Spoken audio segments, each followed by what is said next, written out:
I'm just going to be making a quick audio here, and I'm using the Mega Man X3 box art because there's a lot of these reviews going on, and it isn't just with X3, but it's with other games when it comes to game reviewers reviewing them, and they end up being really disingenuous about it.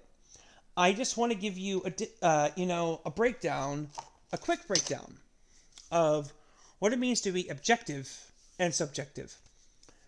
An objective flaw means it's a detriment to the game. It means that no matter how you feel about it, it's a flaw. And that means you could overlook it, you could still enjoy the game, that's fine. But it's still there, regardless. Your subjective feelings in a review, it's fine to have them, of course. But that is not an argument for why a game is bad.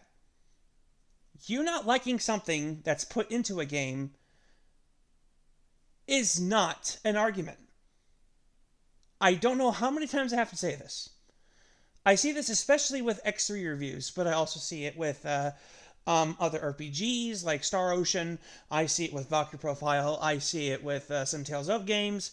I see it with some Mario games and whatnot. When I hear something of, I don't like how this was implemented, that is not an argument.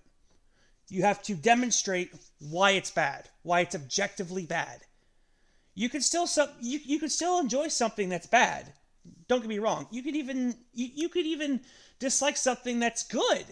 You could even like something that's mediocre or dislike something that's mediocre. Your feelings at the end of the day, I understand. To you, they would be great, but to the normal viewer, it's not really going to click. Do you know what I mean? If not, let me put it in even more layman's terms.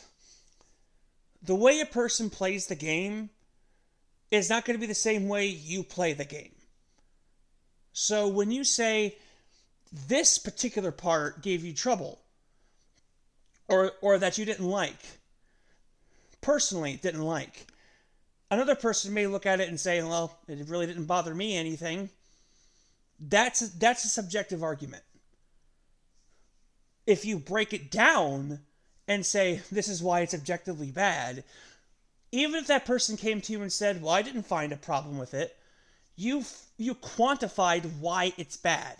You quantified why that part of the game is bad, therefore it's a bad part of the game. Doesn't matter how they feel about it. They're just willing to overlook that flaw. Now, the reason why I'm using X3, the X3 box art, well, like I said, mainly is because I mainly see this with Mega Man X3 reviews.